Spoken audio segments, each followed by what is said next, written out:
आजाद गुरुकुल में आपका स्वागत है। आज हम रीजनिंग का नया टॉपिक करेंगे जिसका नाम है विश्लेषणात्मक तर्क शक्ति।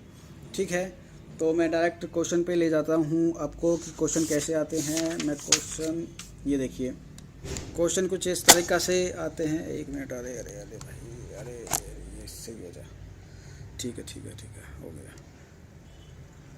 देखिए क्वेश्चन में बोल रहा है कि निम्न प्रत्येक प्रश्न में दी गई आकृति में त्रिभुज की संख्या ज्ञात करनी है। अब हमें इसमें त्रिभुज की संख्या ज्ञात करनी है। ऐसे क्वेश्चन में त्रिभुज की संख्या भी बोल सकते हैं और चतुर्भुज की संख्या भी बोल सकते हैं, सीधी लाइन की संख्या भी बोल सकते हैं। फिलहाल हमें बोल रखा कि त्रिभुज की संख्या ज्ञात करनी है। जैसे क्वेश्चन नंबर 5 का देखिए, हमें इसमें मैं क्या करता हूँ, इसका मार्क कर लेता हूँ।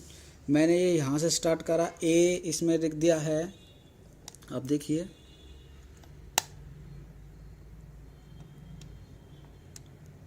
ठीक है, मैं इसमें ए लिख दिया है। उसके बाद मैंने यहाँ मार्क बी कर दिया, यहाँ सी कर दिया, इसको डी कर दिया है, इसको एफ और इसको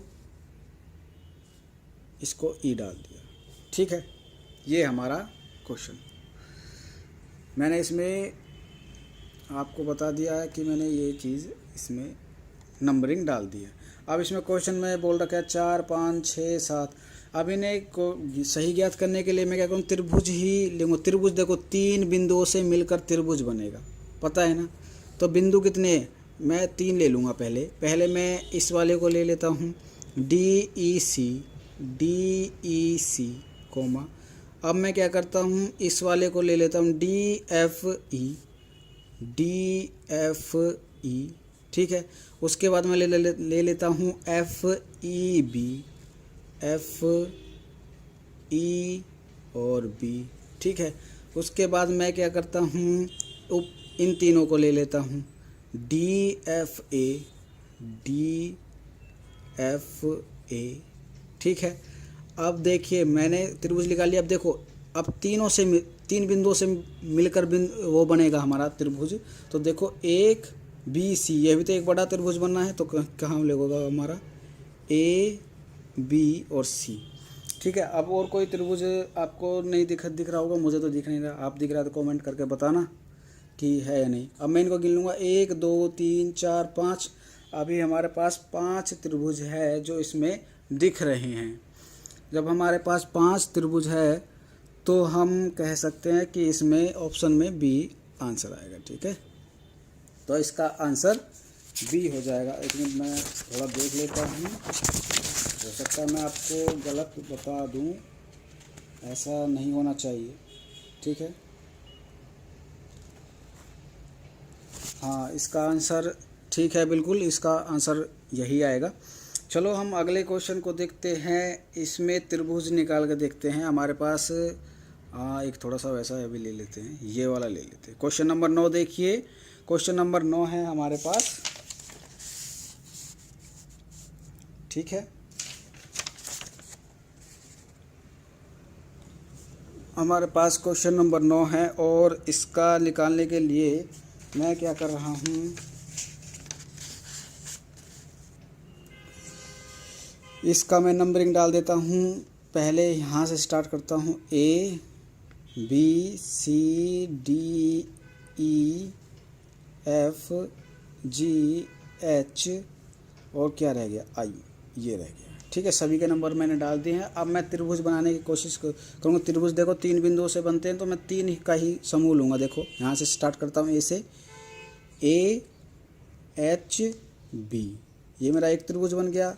अब देखो मैं एक को छोड़ रहा हूँ, एच को ले रहा हूँ, कोमा एच आई बी।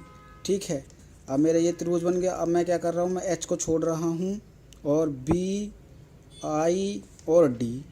ठीक है, अब उसके बाद मैं क्या कर रहा हूँ, आई को छोड़ रहा हूँ, डी बी और सी। ठीक है, अब मैं क्या कर रहा हूँ, यहाँ से ये मेरा कंप्लीट हो गया है। ठीक है, अब मैं ऊपर की तरफ चलता हूँ और यहाँ से एच, ये A B C D E F G, ये जी है। ठीक है, एच जी और एफ ठीक है। अब मैं क्या कर रहा हूँ, जी को छोड़ रहा हूँ, यहाँ से इस त्रिभुज को ले रहा हूँ, एच एफ और आई, ठीक है, कोमा। अब मैंने एच छोड़ दिया है, अब मैं इसको लूँगा एफ आई और डी को, ठीक है। मैं आई को छोड़ रहा हूँ और अब मैं ले रहा हूँ एफ डी और ई को, ठीक है। अब मैंने जितने भी त्रिभुज थे मैंने सभी इसमें कवर कर लिए हैं, ठीक है।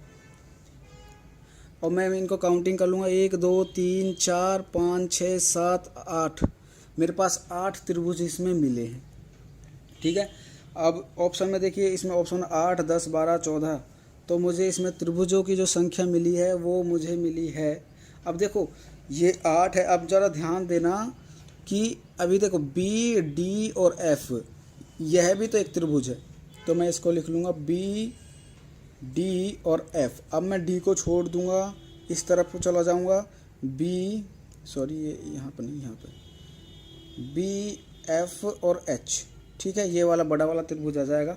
अब मैं क्या कर रहा हूँ, एफ को छोड़ रहा हूँ, ठीक है, तो मेरे पास क्या बन जाएगा, एच बी और डी, ठीक है।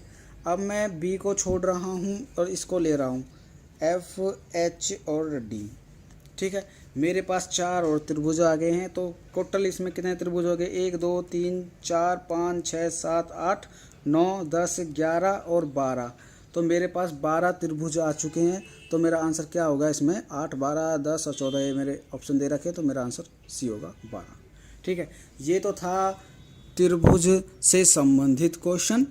अब मैं बात करूँगा, आपको चतुर्भुज से कोई क्वेश्चन एक दिखाता हूँ और चतुर्भुज पे ध्यान देते हैं। देखो चतुर्भुज बोल दे या फिर आपको बोल देगा वर्ग बताना है, तो फिलहाल मैं आपको वर्ग का एक क्वेश्चन दिखा देता हूँ, ठीक है।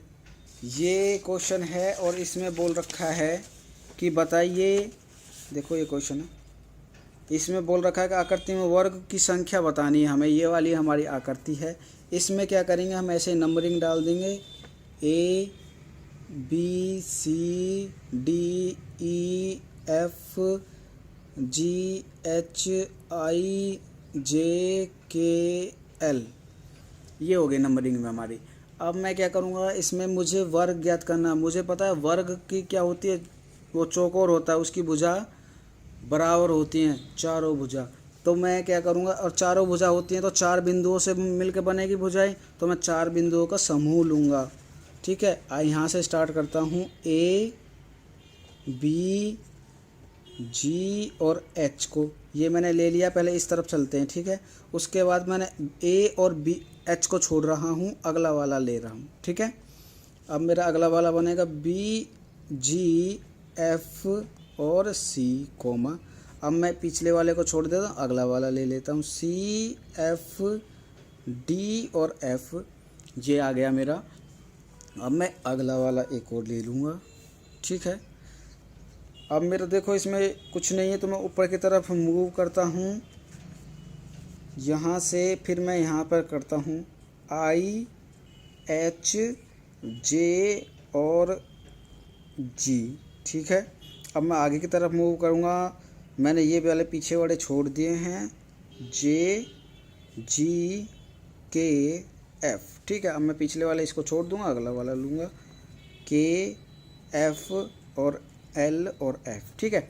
ये मैंने दोनों इसमें वर्ग निकालनी है। अब देखिए ज़रा इसमें ध्यान दीजिएगा, यह पूरा भी तो एक वर्ग है, देखो यहाँ से यहाँ तक पूरा वर्ग है ना, क्योंकि दोनों की संख्या दोनों की भुजाएं बराबर हैं। तो मैं इसको भी ले लूँगा पहले, आई के, ठीक है, सी ए कोमा।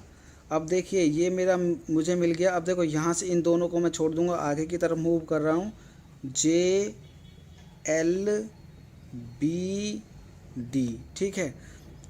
ये हमारा 2 हो गए। उसके बाद अब ध्यान दीजिएगा कि यह भी तो एक वर्ग ही है, ये देखिए यह भी तो एक वर्ग है। तो क्या मैं इसको भी ले लेता हूँ, सी जी के और एफ, ठीक है। अब आपको कोई वर्ग दिख रहा है, मुझे तो इसमें वर्ग नहीं दिख रहा, पर अब मैं इसको काउंटिंग कर लूँगा, 1 2 3 4 5 6 7 8 9। तो मेरे पास वर्गों की संख्या कितनी हो गई यहाँ पर? 9 वर्गों की संख्या हो गई। ठीक है, एक मिनट में पहले, हो सकता है मैं गलत कर दूँ, मैं आंसर भी चेक कर लेता हूँ। 32 का 30 का ए सी है, बिल्कुल ठीक है, हमारा 9 है, 9 ही इसका आंसर है। ठीक है, तो ये तो मैंने वर्ग का बता दिया है आपको। चलो अब एक अलग कोई क्वेश्चन मैं देख लेता हूँ जो त्रिभुज वर्गों की संख्या। ठीक है, एक क्वेश्चन बस, और तो कुछ ज़्यादा इम्पोर्टेंट नहीं है।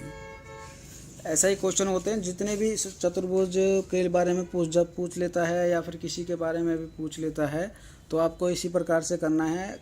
पॉइंट का मार्किंग कर देनी है, उसके बाद पॉइंट को गिन लेना है। दोबारा से बता दूं, त्रिभुज के लिए 3 बिंदुएं लेते हैं हम, 3 पॉइंट लेते हैं। चतुर्भुज के लिए 4 पॉइंट लेते हैं। वर्ग के लिए 4 पॉइंट लेते हैं, लेकिन कंडीशन यह है कि उनमें जो भुजाएं हैं वो बराबर होनी चाहिए। ऐसे ही वर्ग का भी यही बता रहा हूँ मैं। ठीक है, और जैसे रेक्टेंगल होता है कोई हमारा, तो उसमें भी यह कंडीशन होती है कि 4 ही बिंदु लिए जाते हैं, लेकिन उनकी जो भुजाएं होती हैं 2 भुजाएं बराबर होती है। ठीक है, तो थैंक यू सो मच इस वीडियो को देखने के लिए।